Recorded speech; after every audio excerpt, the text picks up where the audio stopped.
चलिए सीधे रुक करेंगे भोपाल का। मोहन यादव क्या कुछ कह रहे हैं, सुनिए। कई बार नादानी में लोग बोल जाते हैं कि भगवान ने अर्जुन को अपने गीता के उपदेश के माध्यम से उसका मन पक्का करके और आखिरकार युद्ध में भगवान ने उनके बंधु बांधवों में और इस सब में संघर्ष में पता नहीं क्या उनकी भावना रहती है, लेकिन भगवान के ऊपर वो बात का दोषारोपण करने का कुत्सित प्रयास करते कि उनने एक युद्ध को टाल सकते थे, लेकिन युद्ध करवा करके कई लोगों के उस युद्ध में हताहत हुए। लेकिन कभी हम गौर से देखें तो उसमें उल्टा है। उल्टा कैसे? एक पक्ष तो कुछ चाहने वाले का और एक नहीं देने वाले का है। कौरव को जो चाह रहे वो दे नहीं रहे, पांडव लेने वाले हैं, तो दोनों, एक लेने वाला नहीं लेने वाला, मतलब दोनों पक्ष तो उस युद्ध के परिणाम से कुछ न कुछ पाने वाले हैं। लेकिन युद्ध की बड़ी ताकत भगवान कृष्ण की सेना भी तो है, जिनको एक तरफ वो खड़े दूसरी तरफ उनकी सेना है। तो दोनों दृष्टिकोण से उनके हाथ में क्या मिल रहा है? युद्ध क्या, अगर कौरव पक्ष जीतता तो कृष्ण भगवान किधर खड़े थे? उनके मान का, उनके अपमान का, उनके कहे गए वाक्यों का। और उधर जाओ तो हम कभी पुलिस की दृष्टि से देखते हैं कि उनके कहे गए वाक्यों का।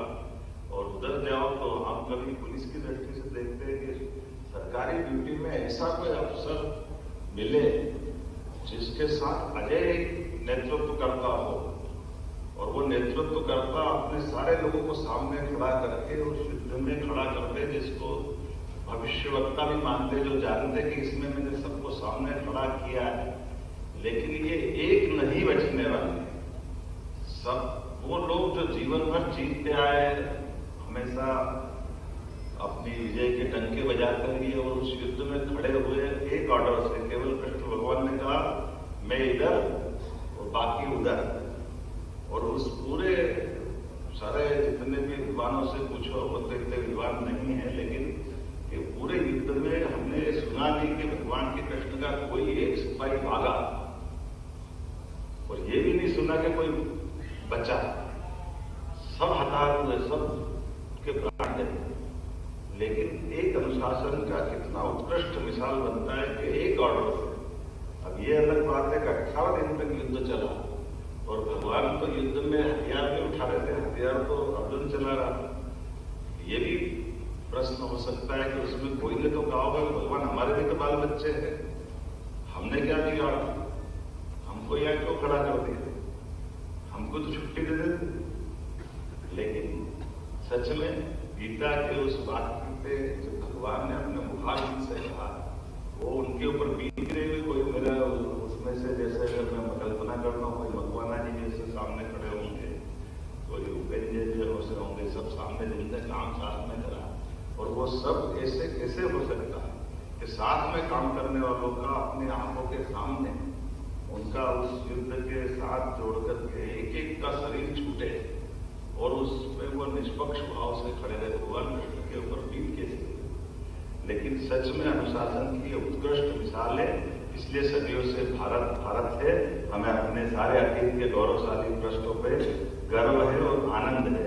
पुलिस का अनुशासन, इसलिए दुनिया जब पाकिस्तान की तरफ देखते हैं, दुनिया के देशों की तरफ देखते हैं, तख्ता पलट हो जाता है, कई जगह बदलाव आ जाता है। लेकिन हमारे यहाँ देश आजाद हुआ, हमारे साथ पाकिस्तान भी आजाद हुआ, लेकिन हमारे यहाँ आपातकाल की घटनाक्रम हो या कोई और घटनाक्रम, जहाँ जहाँ आवश्यकता पड़ी, हमारे ये जो IAS IPS सर्विस के माध्यम से वर्तमान की प्रशासनिक तंत्र ने अपनी लोकतंत्र को मजबूत करने की जो भूमिका है, सच में अद्भुत है। मैं धन्यवाद देना चाहूँगा आपकी इस प्रकार की भावना के लिए, ऐसे संगठन के लोगों को जिन्होंने अपनी अपनी उस दायरे में रह करके उस सारे प्रकार से।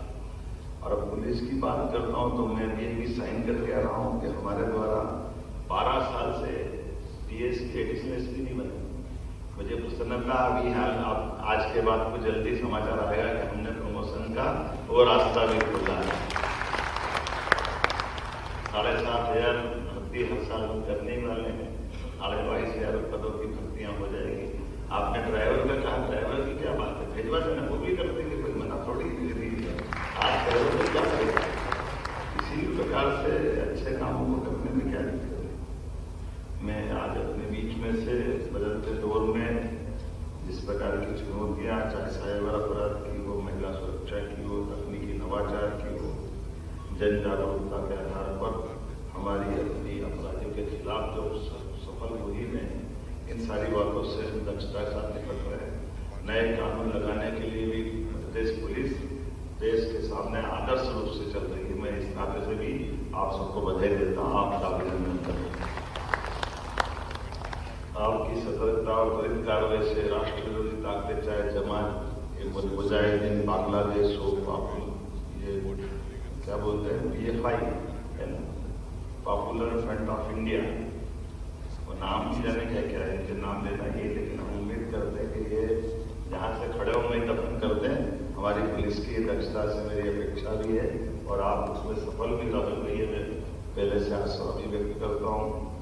2026 हमारे लिए कई प्रकार की संभावनाओं के साथ आपके लिए अच्छे प्रकार से दक्षता के आधार पर काम करने के लिए प्रेरणा देना वर्ष बनेगा। इस भाव से जब मैं माननीय प्रधानमंत्री की तरफ देखता हूँ तो उन्होंने आज के लिए कितनी अच्छी बात कही कि ये तथाकथित वास्तव में तो गुंडे जो आतंकवादी पर चोला पहनते हैं, कितने प्रकार से कोई क्या क्या नुस्खा निकाल गया।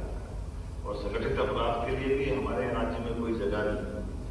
जो आपने नशे की बात कही है, हमारे यहाँ केंद्रीय एजेंसी आए उसके पहले हमारे राज्य की पुलिस दबोच ले, किसी को मौका नहीं मिलना चाहिए। और भविष्य की दृष्टि से आप अच्छे से अच्छे ढंग से काम करते जाएं, मेरी अपनी ओर से शुभकामना है। बहुत बहुत धन्यवाद।